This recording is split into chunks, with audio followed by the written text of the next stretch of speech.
Boa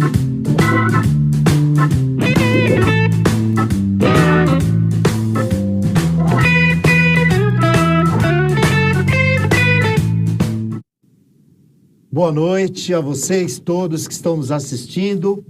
Eu sou Wagner Rubinelli e essa noite aqui nós temos uma ilustre convidada. Ela é professora e ela é especialista em neuropsicopedagoga.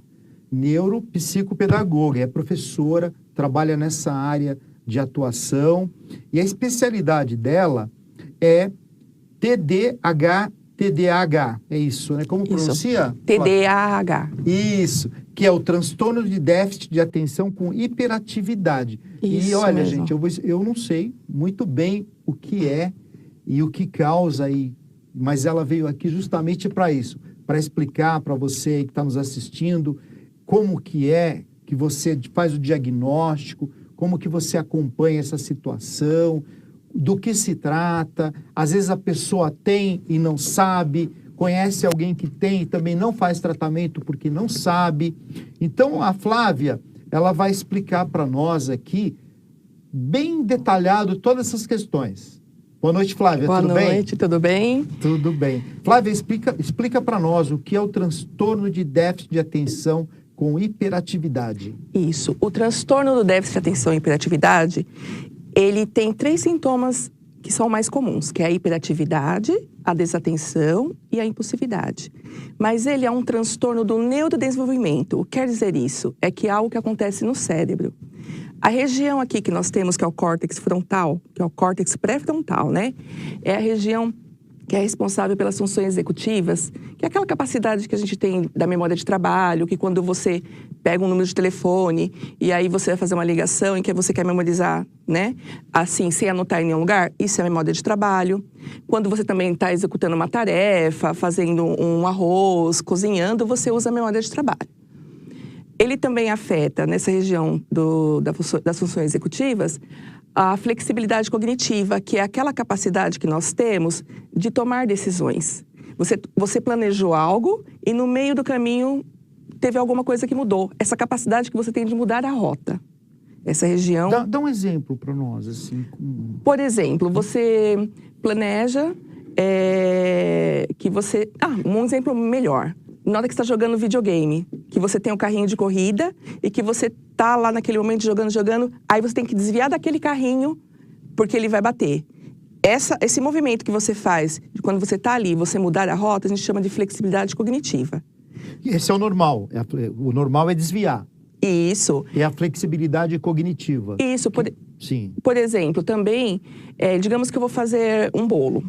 Aí eu percebo lá que eu quero fazer bolo de fubá, e tem os ingredientes, mas de repente eu vejo que eu queria pôr uma goiabinha, né, que eu gosto de pôr no bolo de fubá, e eu vejo que não tem a goiabinha. Aí naquela hora eu vou ter que fazer uma escolha de colocar uma outra coisa. Tem gotas de chocolate, eu vou colocar. Essa capacidade que você tem de mudar, de fazer uma escolha e mudar a rota daquilo que você planejou, chama flexibilidade cognitiva. Também é afetada. Nessa região também nós temos a organização, essa capacidade de organizar, de planejar o seu dia. E também a tomada de decisão. Quando tem que tomar uma decisão a respeito de algo, é nessa região que fica. E também é nessa parte que o cérebro da pessoa com TDAH tem uma disfunção. E algo muito importante que também está nessa região do cérebro, é o controle inibitório, que é a capacidade que você tem de inibir seu comportamento.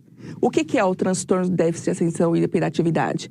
É a hiperatividade, que são movimentos hiperativos, que é devido a ele não conseguir inibir aquele comportamento, não consegue inibir aquela impulsividade e também não consegue inibir a desatenção, que na verdade não é que o TDAH não tem atenção, ele tem muita atenção. Só que são vários estímulos que tem, vários pensamentos ao mesmo tempo. E ele não consegue filtrar e ficar a atenção num lugar só. Ele se distrai com facilidade. E tudo isso devido a essa dificuldade de inibir esse comportamento. Então, essa região, que é a pré-frontal, que fica aqui, que é a última do cérebro a amadurecer, ela tem uma disfunção na pessoa com TDAH. E também é afetado a questão, aliás, os neurotransmissores dopamina e noradrenalina. O neurotransmissor é um mensageiro químico que leva mensagens do neurônio para outras células do corpo. A dopamina, ela é responsável pelo bem-estar e a motivação. Essa região existe uma disfunção. Então, a pessoa com TDAH, ela tende a desmotivar-se muito fácil, desistir, procrastinar, porque nessa região existe uma disfunção. E a noradrenalina, ela é responsável pelo estado de alerta, que é o quê? Você prestar atenção. Então, essas regiões são que levam as pessoas com esse transtorno a ter esses sintomas de desatenção, hiperatividade e impulsividade. Entendi. Então, o TDAH é igual a uma deficiência intelectual, então? Não, não é. A deficiência intelectual, ela é considerada pela Lei 13.146 de 2015 como um impedimento a longo prazo. E esse impedimento tem barreiras que podem impossibilitar que essa pessoa tenha uma autonomia, certo? É uma pessoa que ela é limitada. E na aprendizagem, ela tem o QI rebaixado, então a dificuldade da aprendizagem é devido a esse QI rebaixado. A pessoa com TDAH, ela não tem esse rebaixamento no QI. O que acontece com ela é que essa dificuldade de inibir o comportamento e não conseguir focar a atenção em uma coisa só, porque os estímulos externos interferem, ela não foca a atenção, consequentemente, não consegue aprender. E lembra lá que eu falei que a dopamina é o responsável pela motivação? Quando a gente pensa em aprender, a motivação ela é mais importante do que a atenção. Por quê? Para você focar em algo, você precisa de um motivo, uma motivação. Por exemplo, você está aqui comigo, você está prestando atenção em mim porque você tem um motivo. Você quer entender o TDAH, então você tem uma motivação. Quando você tem essa motivação, você foca a atenção, a memória capta essa informação, resgata e assim ela aprende.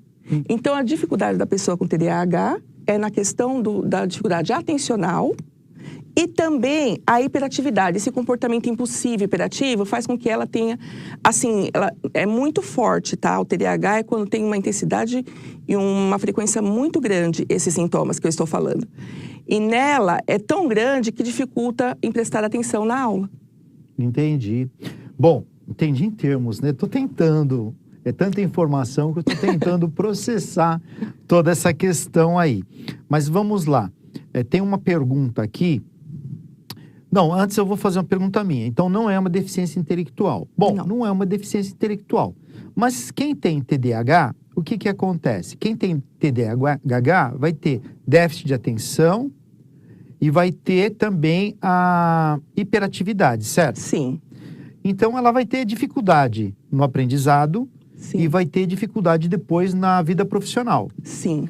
Mas, por outro lado, como não é reconhecido como uma deficiência, não tem nenhum benefício legal da legislação porque eles não reconhecem. Então, vamos imaginar, se você tiver um caso de TDAH grave, essa pessoa ela não tem a possibilidade de ter um amparo do INSS, um amparo médico, porque não é reconhecido como uma deficiência?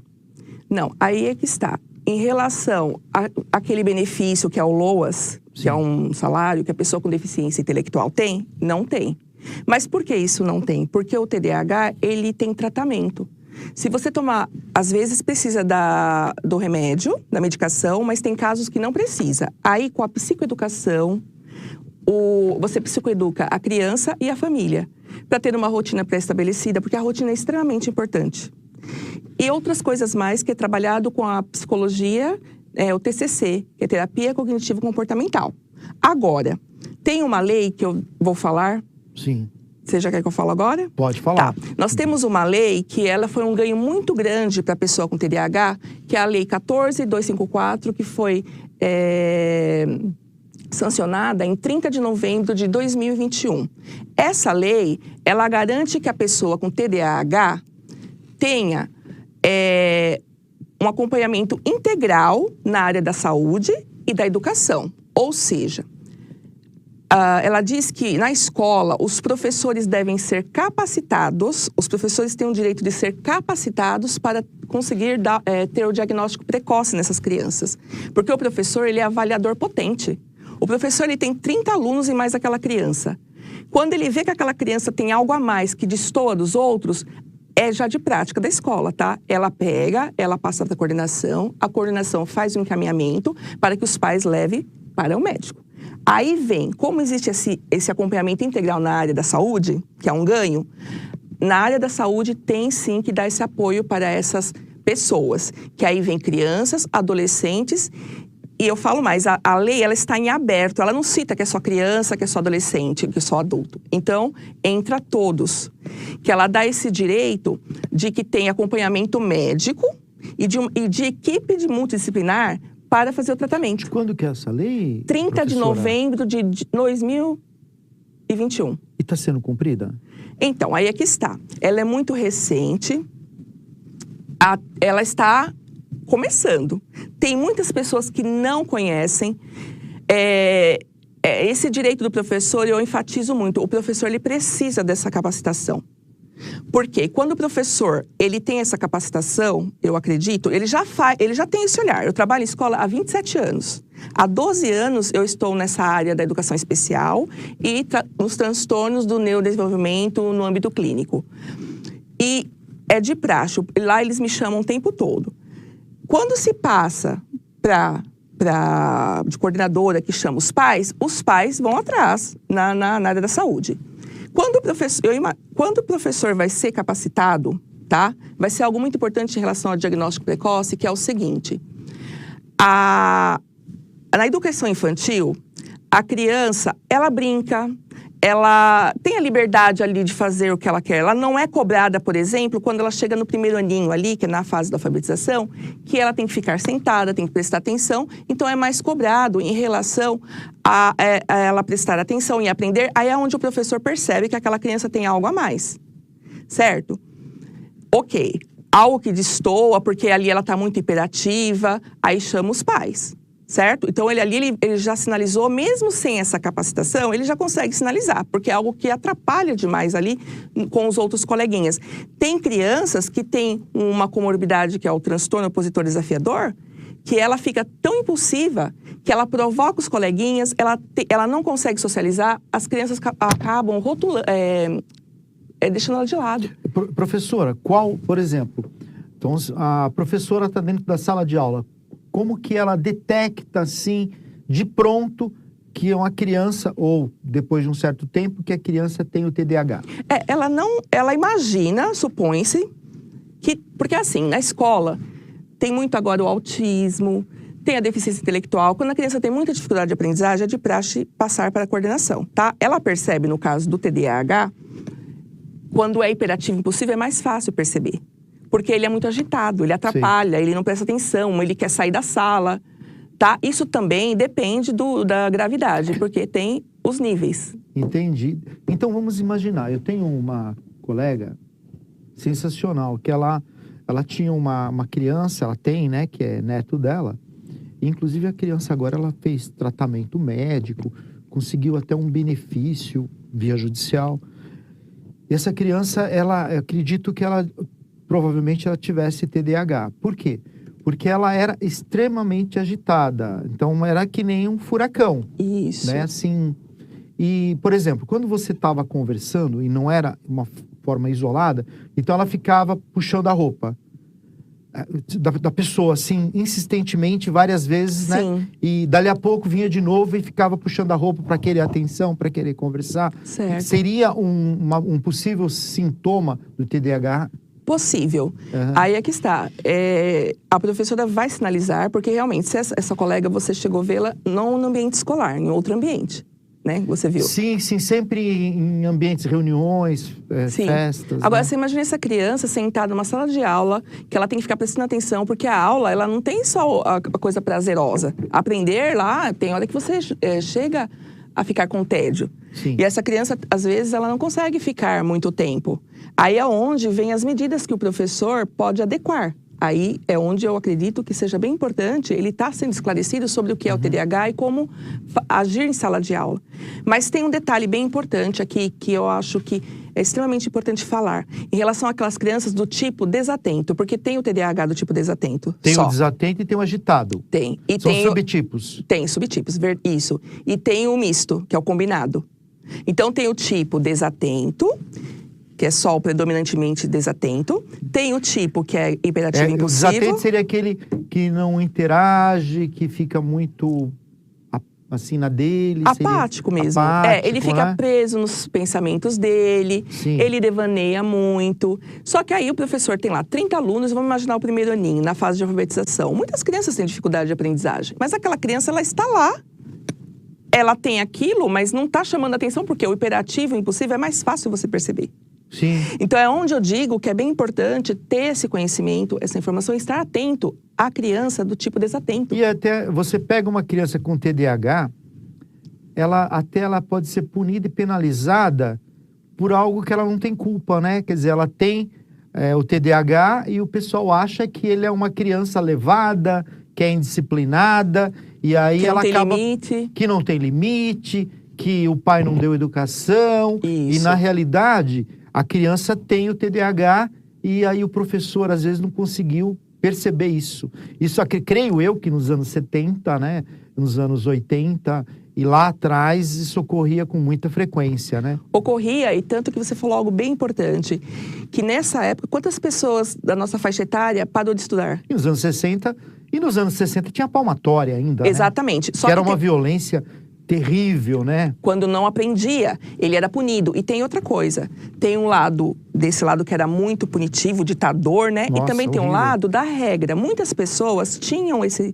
transtorno, mas como a família insistia muito, não, você vai estudar, tinha aquela disciplina, e as crianças não eram do mesmo jeito que são agora. A criança não tinha voz, então ela tinha que cumprir aquilo que era estabelecido em casa.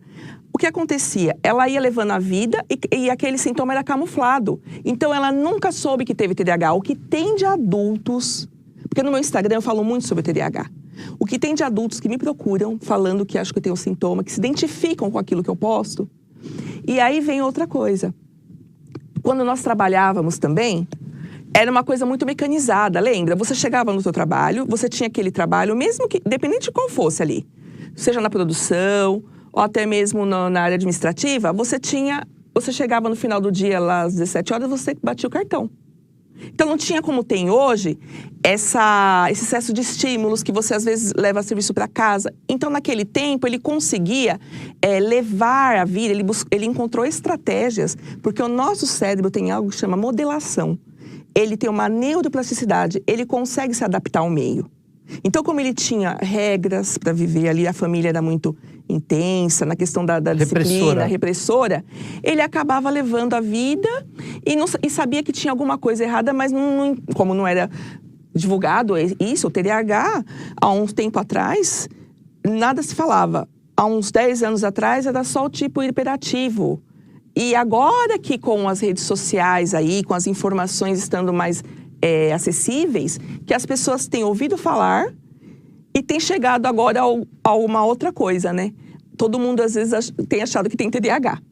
Entendi. Mas antes de falar sobre isso, eu quero terminar sobre a lei, tá? Ela tem o quê? Que a escola, a criança, aquele adolescente, aquela pessoa, ela tem direito ao acompanhamento integral na área da saúde e da educação.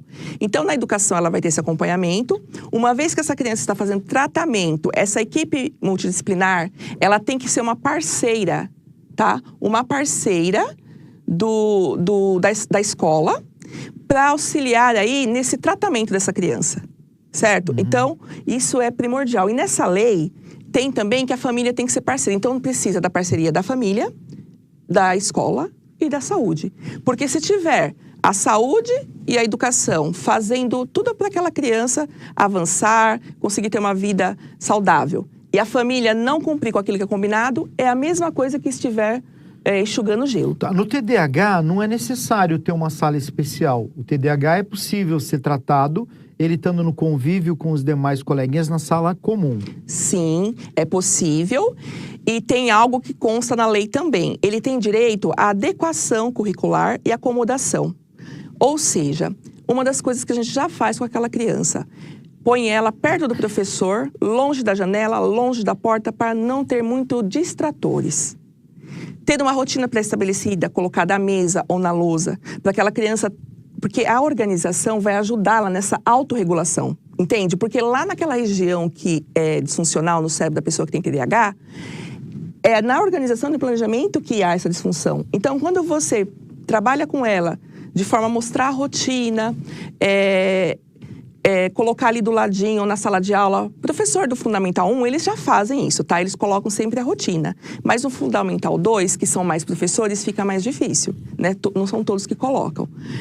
Outra coisa, que essa criança tenha uma agenda para ser um canal de comunicação com a família. Por quê? A família, ela tem que passar as informações pela agenda, porque essa criança esquece de dar o recado. Sabe, tem várias medidas que podem ser feitas para que essa criança consiga ter acesso ao currículo escolar, tá? Diminuir o número de atividades, por exemplo, ao invés de dar 10 questões, passar 10 questões de uma vez, passa uma por vez, porque aí ela vai se sentir capaz de fazer. À medida que ela vai terminando, você vai ali pontuando, vai passando. Usar imagens, pistas visuais, porque isso ajuda muito. Evitar aqueles textos muito grandes com letras pequenininhas, que atrapalham, ela tem uma dificuldade de concentrar-se, tá? E tudo isso nós chamamos de adequação, adaptação curricular e acomodação, tá? E dentro dessa lei, essa criança, esse adolescente, essa pessoa, ela tem esse direito. Uhum. E o artigo 1º dessa lei, ele coloca assim, que tudo que está nessa lei tem que ser cumprido. Uma pena é que eles põem na lei e depois não cumprem. Eu estou com um caso interessante lá, mas é de uma outra área. É uma cirurgia de reconstrução dessa parte aqui do seio, de um problema de câncer de mama. E tem que ter a prótese no hospital e não tem a prótese, aí vai fazer a cirurgia, não vai conseguir fazer a reconstrução porque não tem a prótese. Aí o juiz pergunta se tem, já dizendo que não tem, tinha que mandar o hospital providenciar, né? Então tem muito bonitinho essas campanhas de outubro rosa. Sim. E na hora que precisa efetivamente, o Estado não comprou a prótese, né? E aí o juiz, que tem que ser firme, aí titubeia, né? Então, ainda bem que tem o recurso no Tribunal de Justiça, tudo. Eu tô com esse problema aí para resolver essa semana. Isso então, é uma barreira, né? É uma barreira, porque as leis são maravilhosas, né? Só que quando a gente vai buscar aquele direito, concretizar o direito, infelizmente, às vezes a gente tem dificuldade, né? Espero que o Brasil, aos poucos, vai melhorando. E tá melhorando graças às mães guerreiras, às mulheres aí, tem lutado muito, né? Deixa eu perguntar para a senhora, professora. Então, sendo assim, mais bem objetivo, quais sintomas do TDAH? Tá. Além de desatenção, hiperatividade e impulsividade, a procrastinação, sabe? Tem dificuldade de cumprir aquilo que se propõe a fazer. Excesso de pensamentos, que a gente chama até de hiperatividade mental. Porque a pessoa do tipo desatento, ela tem a tendência até a hiperatividade mental. Milhões de pensamentos ao mesmo tempo, aí ela tem uma exaustão tão grande. E ela fica, você pensa que ela tá, mas ela tá viajando, ela tá pensando várias mil coisas ao mesmo tempo. Ou seja, ela tá numa velocidade gigantesca, pensando em várias coisas. Por isso que ela devaneia, ela se perde nos pensamentos. Entendi. E é aquilo que eu falei, isso daí é muito sério. Porque isso daí leva a uma exaustão e possivelmente pode levar essa pessoa a ter depressão. Depressão é uma comorbidade muito presente e aí nas a professora pessoas com TDAH. Pensa assim, e você aí, não vai prestar atenção? Não, presta atenção na aula, não é verdade? E aí é a questão da criança ter o TDAH. Teve um professor, só muito tempo atrás, que ele jogava apagador nos alunos, né? Nossa. Aluno distraído. Gente, anos 90 tinha de tudo, né? Não sei se ainda tem isso. Tem. Na sala de aula, os alunos distraídos, o professor pegava o apagador e de vez em quando acertava, né? Nossa, que perigo, hein? Então... Não é? Terrível, né? Hoje não tem mais aqui, né? Em São Paulo, no Sul. Precisa ver no restante do país se também ainda não tem, né? Esses professores um pouquinho não, muito mais violento aí, quer dizer, totalmente inadequado. para a situação. Hoje, aqui em São Paulo, região sudeste, vários estados, o professor é super preparado, capacitado, trata bem os alunos, busca resolver os problemas, né? Muito embora são mal pagos, né? Infelizmente. E muitos né? alunos por sala. E muitos alunos por sala. Mas nós tivemos aí no passado aí uma história pesada aí de repressão em sala de aula, de violência, né? Mas... E assim, um sintoma bem presente no TDAH é o hiperfoco. Ele presta atenção, mas naquilo que ele gosta muito. Ah, entendi. Entendeu? Então tem pessoas pessoas brilhantes aí, grandes nomes da história, a gente deduz que tem a TDAH, pelos sintomas que na época que não tinha era diagnóstico.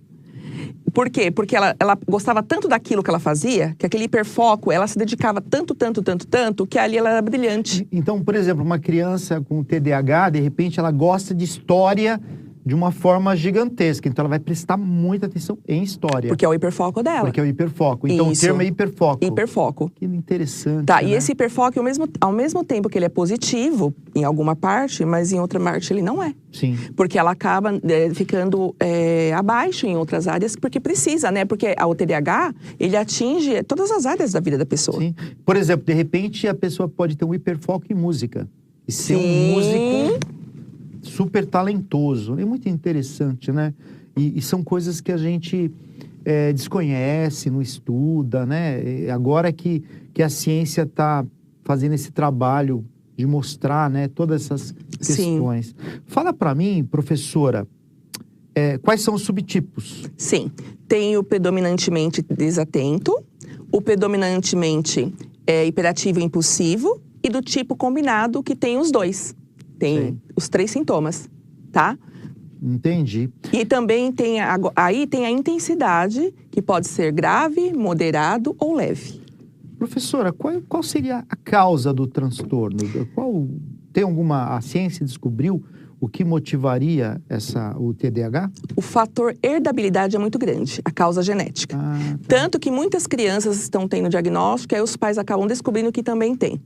Porque o filho tem, aí vai fazer aquela... Porque para fazer o diagnóstico de TDAH requer muita investigação na parte de questionários, escalas, né? E outra coisa é também o fator de risco na gravidez. Substâncias ilícitas, contaminação com chumbo, na hora do parto prematuro, a criança tem ali um problema na questão de não respirar, respiração, coisas assim que tem na hora do parto podem também levar a ter TDAH. Mas a herdabilidade é o principal, que é a genética. Sim. E tem uma coisa bem importante também, que a gente fala, que lares desajustados, famílias muito desestruturadas, elas podem levar a pessoa a ter sintomas. Não que ela tenha o TDAH, mas a esses sintomas. Tá. Professora, deixa eu perguntar uma coisa. O diagnóstico no adulto, como ele é feito? Sim, no adulto, como já passou muito tempo, né? Porque assim, o TDAH, eles têm que ter estado presente na vida desse adulto antes dos 12 anos de idade. Digamos que ele, nos últimos 6 meses, está apresentando sintomas. Aí ele vai buscar lá por avaliação. Aí ele não vai lembrar de quando ele era criança. Então, existe o heterorrelato, que é o relato com alguém da família. Que pode ser a mãe, o pai, se estiver vivo, para dizer como que esse adulto era na primeira infância ali, antes dos 12 anos de idade. Pode ser um irmão mais velho, mas se não tiver nenhuma dessas pessoas, aí você vai fazer uma entrevista com alguém muito próximo, que esteja intimamente ligado a essa pessoa. Então, não considera só o que a pessoa diz, mas também o que aquela pessoa que convive com ela diz. Perfeito. Certo? E como existe isso em relação a ela não lembrar lá dos primeiros 12 anos, existe a remissão dos sintomas. Porque existem nos critérios diagnósticos e tem um número, são 6 sintomas, no mínimo, que tem que ter presente na pessoa. Lá no DSM-5, que é o manual que norteia aí a avaliação, tá? E no adulto tem a remissão, vai para 5. Por exemplo, tem aqui uma mãe ou um pai que está nos assistindo e ele acredita que o filho dele possa ter TDAH. O que ele faz? Ele procura quem? O que ele faz hoje se ele achar que o filho dele tem TDAH? Primeira coisa, ele vai procurar um médico, neuropediatra. Neuropediatra. Isso. Alguns psiquiatras também encaminham para fazer a avaliação neuropsicológica, tá? Que é a avaliação de rastreio, que nós falamos. E aí é feita essa avaliação, então é um conjunto. O médico, é difícil o médico que dá o diagnóstico sozinho, porque essa avaliação do TDAH, ela é muito criteriosa. Tem que ser muito detalhada. Por exemplo, ó, não existe nenhum exame laboratorial, ressonância magnética, nem eletroencefalograma que identifique que a pessoa tem TDAH. Então vai ser o quê? A avaliação ela é clínica. É ali a anamnese, a entrevista, a história daquela pessoa. E por que faz todo esse olhar? Porque você também tem que tomar muito cuidado com os falsos diagnósticos, porque tem outros transtornos que têm o mesmo sintoma que TDAH. De repente você pode achar que tem TDAH e tem um outro, né? Um outro transtorno. Ou um outro problema. Veja bem, olha, vitamina B12, o déficit dá sintomas de TDAH. Déficit de a vitamina D baixa, né, o déficit da vitamina D também dá sintomas de TDAH. Anemia dá sintomas de TDAH. Sono irregular, alimentação irregular, essa questão de ficar muito em redes sociais, excesso de celulares, internet, essa coisa toda que esse mundo agitado está levando as pessoas a terem sintomas de TDAH. Entendi. Tá, então esse exame ele é muito criterioso. Então a mãe vai lá, procura o médico e o médico encaminha. Olha, precisa fazer uma avaliação com o neuropsicólogo. Entendi. Professora, nós vamos fazer agora um breve intervalo. O Gabriel vai colocar aqui o intervalo, os comerciais, depois a gente retorna.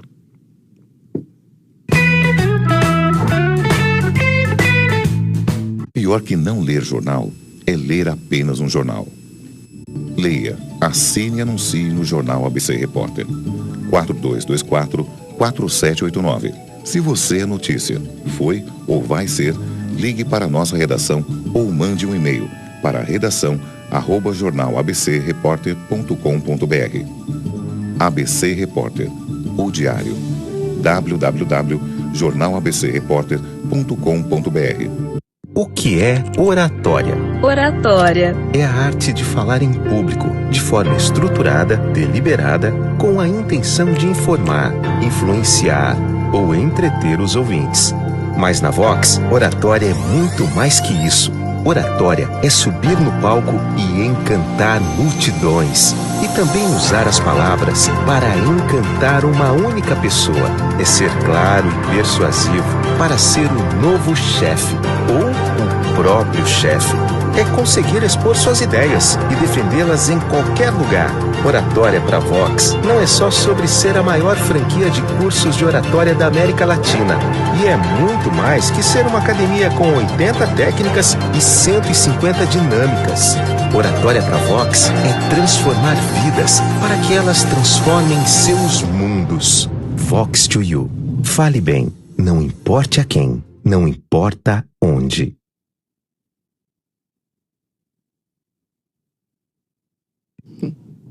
Olá, tudo bem? Você que está ligando a TV agora, que mudou de canal agora, eu sou o Rubinelli, nós estamos no programa Fala Rubinelli. Nossa convidada de hoje é a professora Flávia Bezerra Consentino. Ela é neuropsicopedagoga e ela é especialista em TDAH e está explicando para nós o que é o TDAH. Se você não sabe, fica aí que ela vai continuar nas explicações aqui. Professora, bom, antes de fazer a pergunta, eu quero mandar um abraço para o Leléo, lá do Jardim Oratório, que está nos mandando um abraço para nós aqui, para a senhora também. Obrigada. O Geleia da Ambulância, né, lá do Jardim Zaire, um abraço. Geleia, tudo de bom para você. A Sandra Brandão de Ribeirão Pires também mandando um abraço para nós aqui do programa. O vereador Claudinho Monteiro, presidente da Câmara de Rio Grande da Serra, também nos mandou um abraço aqui. O Fernando Rubinelli, a secretária de Serviços Urbanos de Mauá, também nos mandou um abraço aqui. Parabenizou a senhora pelos esclarecimentos aí todos, Obrigada. Né? Eu ia perguntar para a senhora agora, qual o tratamento para o TDAH? Tá.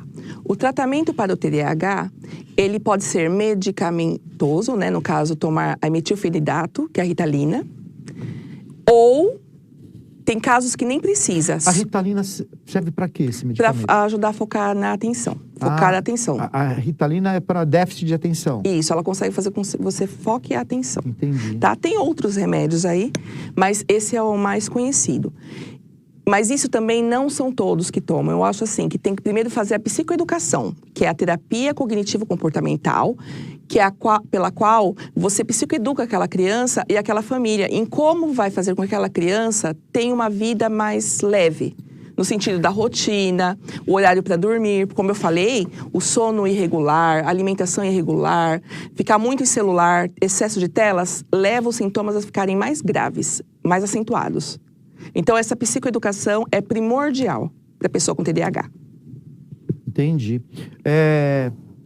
Professora Flávia, quais as comorbidades do TDAH?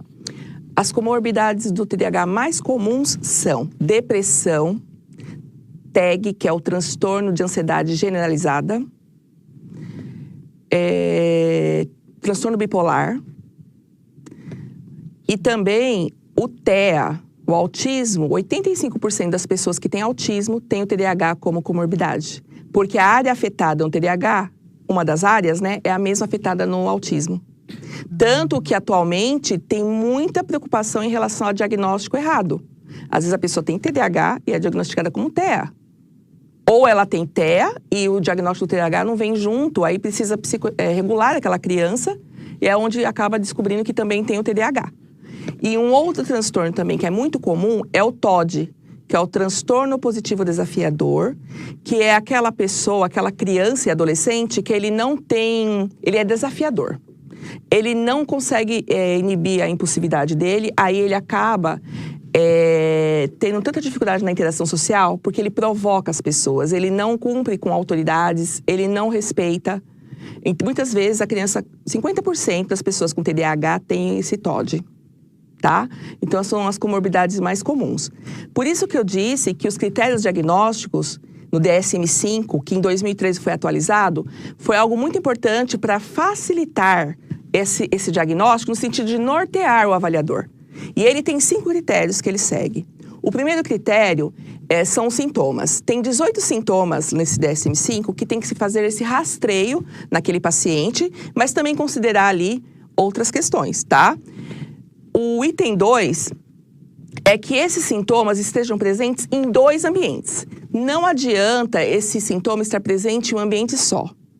Ah, meu filho é assim em casa, mas na escola ele não apresenta esse sintoma. Então não é TDAH. Tem que estar presente em 2 ambientes.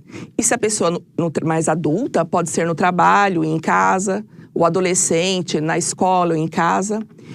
Outro critério, que esse sintoma esteja presente antes dos 12 anos de idade. Como eu falei, não adianta a pessoa adulta ir lá e falar eu tô com sintomas assim, faz 6 meses, mas lá na primeira infância, antes dos 12 anos de idade, ela não tem esse sintoma, não teve esses sintomas. Tá? Isso é algo importantíssimo no critério que vai ajudar aí a identificar se esses adultos que hoje têm se identificado muito com as informações que têm sido expostas aí nas redes sociais, para ele saber se realmente ele tem o TDAH, tá? E outro critério bem importante também é a intensidade e a frequência com que esses sintomas estão presentes na vida da pessoa. A intensidade e o sintoma, ele tem que ser tão grave que prejudica essa pessoa em todas as esferas da vida. Tá? Então, o TDAH, ele é algo sério. Ele precisa ser tratado, porque se não tratado, os prejuízos podem ser avassaladores. Professora Flávia, a senhora falou do TOD. O que significa mesmo a sigla TOD? Transtorno opositivo desafiador. Entendi. Aquela criança que desafia o professor, que desafia todos. Aí eu pergunto, TDAH pode ser TDAH e ter TOD? Pode ter os dois? Que no caso, comorbidade é aquilo que vem junto. Ah, tá. Entendi. Então, é uma consequência. Não é a consequência. É algo que vem junto. Ela tem alguma coisa a mais. Além dela ter o TDAH, ela tem esse transtorno positivo desafiador. Então, vamos imaginar, colocar uma situação. Então, eu tenho uma criança extremamente hiperativa e quando ela é cobrada no âmbito de ser um pouco mais disciplinada, aí ela tem essa comorbidade que é o TOD. E ela desafia. Ela desafia. Porque assim, tem uma diferença sutil da criança que tem o TOD, daquele desafio dela em relação ao TDAH, quando ele tem aquela impulsividade. Porque a impulsividade do TDAH, ela não tem essa tendência de não cumprir com o que a autoridade fala. Ela não consegue simplesmente inibir aquele comportamento e deixar de ficar impulsiva. Quando é o TOD, aquela criança, ela faz meio que aparentemente de propósito. Ela tem prazer em não cumprir os combinados. Ela faz aquilo realmente para provocar a autoridade. Que no caso da sala de aula é o professor, em casa são os pais. Então é um transtorno que ele não tem remédio. Mas ele precisa de tratamento em relação à psicoeducação. Tá? A família ali, a questão dos limites. E também tem algo bem assim, que eu gosto muito de falar, sabe? É que essas mães, essas famílias sofrem muito, né? Porque muitas vezes as pessoas acham assim, você não tá sabendo educar seu filho, né? Você não dá limites. É lógico que tem casos que existe realmente essa falta de limites e acentuam o quadro. Sim. Mas tem casos que a família faz, mas não consegue a contento, entendeu? Sim. Então requer aí toda uma ajuda. A família precisa de ajuda. E quem não sabe, quem não conhece o que é TDAH, o que é o TOD, o que são todas essas questões, acaba colocando a culpa na mãe, né? Exatamente. Na realidade, a culpa não é da mãe. Às vezes até a mãe fala, mas o meu outro filho foi criado igual, quer dizer, porque o outro não tem, né, o TDAH. Exatamente. É isso, né? Ou talvez a pessoa que tem o autismo também. Tá? Como eu falei, uma das áreas que são prejudicadas, que tem disfunção no cérebro do autismo, é a mesma que tem no TDAH. Então, tem muitas pessoas autistas que também têm esse TOD. Entendi. Tá? Então, tudo requer um olhar criterioso do avaliador.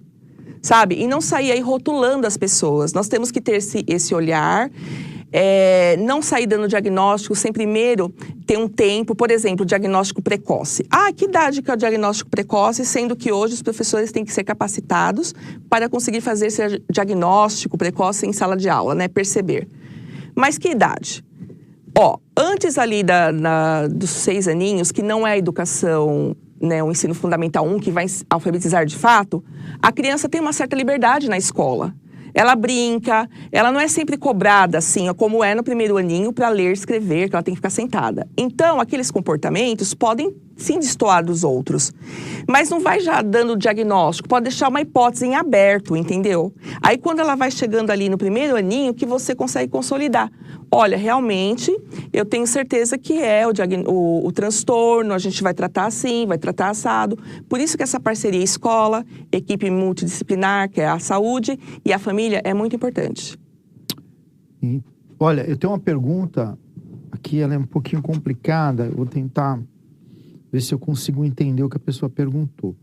Professora, quando a pessoa chega à fase adulta e não recebeu o devido tratamento, ela tende a demonstrar insubordinação no ambiente de trabalho, ela tem dificuldade de organizar os compromissos, ela seria impulsiva em todos os aspectos da vida profissional, social e afetivo.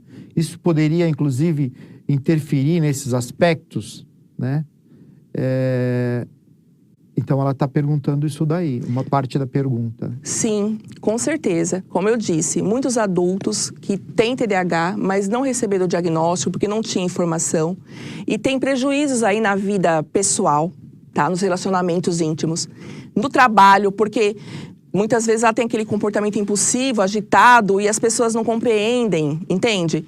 E também tem uma coisa que acontece muito com a pessoa com TDAH, que ela não tem o freio no falar. Ela fala muito. Ela vai atropelando aquilo que ela vai falar, e vem uma coisa, e vem outra, e vem outra. E isso daí, no ambiente de trabalho, pode prejudicar. A dificuldade com a organização, sim. Mas isso tem tratamento, tá? Eu sempre falo, quando o adulto vai atrás do tratamento, do diagnóstico, né? Se ela acha que tem o TDAH e vai atrás do diagnóstico, e ela confirma que tem, é libertador para ela. Ela vai entender o que acontecia com ela, o que a levou a ter tanto prejuízo na vida. Mas também, não pode, um diagnóstico, no caso errado, ele aprisiona.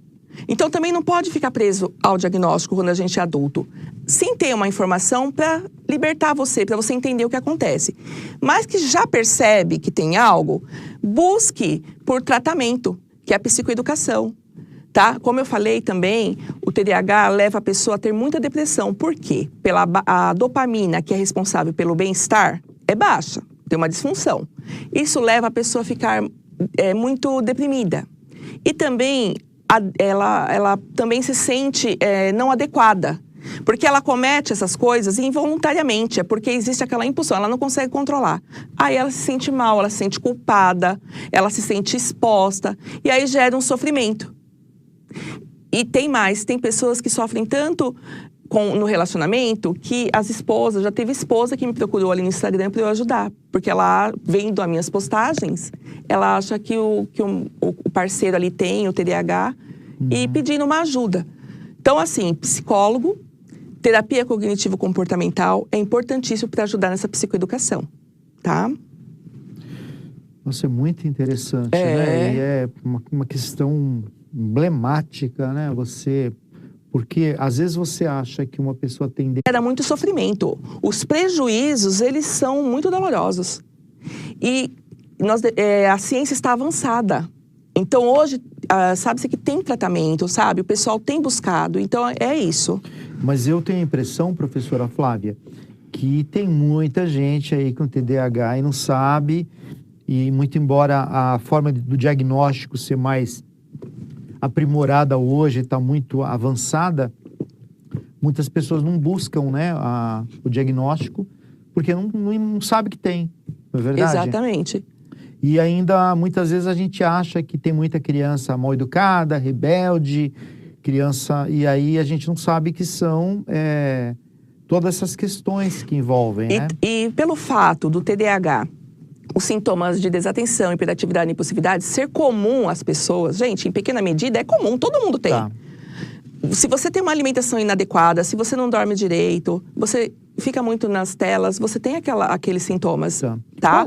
Agora, tanto que o diagnóstico de TDAH, ele é considerado dimensional por isso, porque a dimensão com que aquele transtorno, aqueles sintomas estão presentes na vida da pessoa, a intensidade, a frequência, se traz prejuízos, é o que vai indicar se é TDAH ou não. Entendi. Com qual frequência acontece o TDAH? Olha, na população mundial, de 5 a 8% de pessoas diagnosticadas. É bastante gente. É. Bastante gente. E outra, assim como o autismo, ele está sendo atualizado a todo tempo. Entendeu? Então, existe muita pesquisa intensa em cima disso. O TDAH, não é correto falar que a pessoa tem uma doença, TDAH, porque não é doença. Não é Qual doença. o termo utilizado? É uma condição. Uma condição. Então, vamos imaginar, olha, você tem uma condição de TDAH, seria o termo utilizado, seria esse. Isso. Eu tenho uma condição que é o TDAH. Tá. Ele não é uma doença. Sim. Né? Assim, ele faz parte do CID, que é o Código Internacional da Doença. Tá. Certo? Então, se a gente for pensar bem, é uma doença. Mas assim, não é uma doença que te incapacita. Sim. Ela é algo que, com tratamento, você tem uma vida normal. E não seria, digamos assim, politicamente correto taxar como uma doença? Dentro do Código Internacional da Doença, ele é uma doença. Sim, sim. Entendeu? Assim como a depressão tem um código. Por que eu tô te falando isso? Quando você me perguntou, a princípio eu pensei naquela questão da condição, que é algo que não incapacita. Sim. Porém, quando eu lembrei que hoje, com o DSM-5 atualizado, que ele foi atualizado no ano passado, até o luto é uma doença. Quando o luto não é, a pessoa não consegue superar o luto, é uma doença. Que aquilo tá passando daquelas fases que são. Então, assim, tem muitas... O excesso de telas também.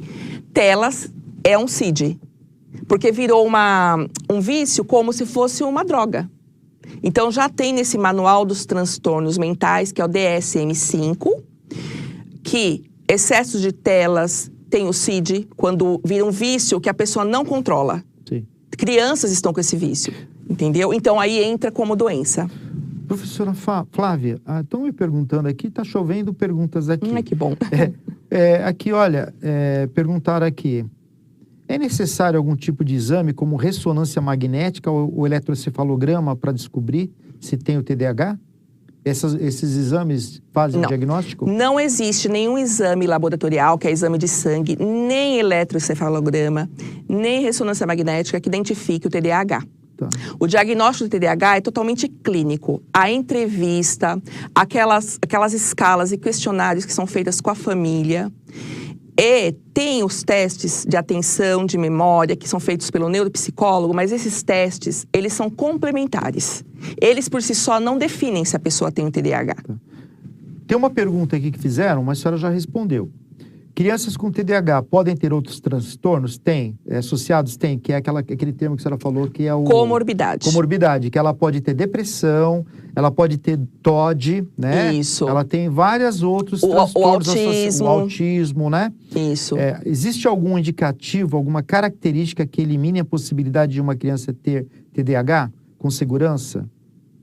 Olha, não existe assim. É como eu falei, no critério diagnóstico, esses sintomas da criança, que a criança tem, ele tem que estar numa intensidade, numa frequência que está causando prejuízo, danos na vida daquela criança em 2 ambientes. Isso aí já é o que tem que colher na hora. Se tiver só tendo prejuízo na escola e em casa não, ou vice-versa, não é TDAH. Tem que ter 2 ambientes. Certo? Assim como adulto, tem que estar prejudicando ele em casa e no trabalho, ou em casa e na faculdade, na escola, na criança, em casa e na escola, certo? Perfeito. Professora Flávia, tá sensacional, até muita gente perguntando, Que a bom. gente vai ter que marcar um outro dia para falar sobre TDAH e também, talvez até sobre outras condições. Sim. Né? Eu queria mandar um abraço para a pastora Jane, que está nos assistindo. Um abraço, pastora, né? Muito sucesso para a senhora. Para a Nadira também, que está nos assistindo. Para a Natália Rubinelli, que está nos assistindo. Um abraço, Natália. Para a dona Ana Teixeira, que está nos assistindo também. Um abraço. Eu quero agradecer a presença do Marcelo Consentino, que está aqui conosco. Boa noite, Marcelo. Seja bem-vindo também da Bianca Consentino, que está aqui conosco também acompanhando a entrevista da senhora. Sim. Quero agradecer a senhora. E agora a senhora tem a palavra para se despedir dos nossos telespectadores. Tá. Eu agradeço a oportunidade de vir aqui falar sobre esse tema tão importante, tá? E assim, que tenha a responsabilidade aí na hora de dar esse diagnóstico. E também que a família esteja muito presente. Como eu faço parte da área da educação, eu sou professora também, e no âmbito clínico eu atendo como neuropsicopedagoga, algo que eu sempre tenho falado, a família tem que estar muito presente, tem que auxiliar aí nessa psicoeducação dessa criança, porque tem tratamento. Não desanimem, tem tratamento e a pessoa vai ter uma vida tranquila. O TDAH também, quando é criança, a tendência é muito grande a ter aqueles sintomas mais intensos. Mas com a idade de adulta ali, depois dos 18 anos, vai diminuindo esses sintomas, tá? Então, eu acho bem importante que vocês tenham bastante responsabilidade nesse sentido de buscar esse tratamento, tá? E eu agradeço muito mesmo. Até mais. Isso aí, muito obrigado, professora Flávia. Um abraço para vocês. Até a próxima segunda-feira no Fala Rubinelli. Obrigado.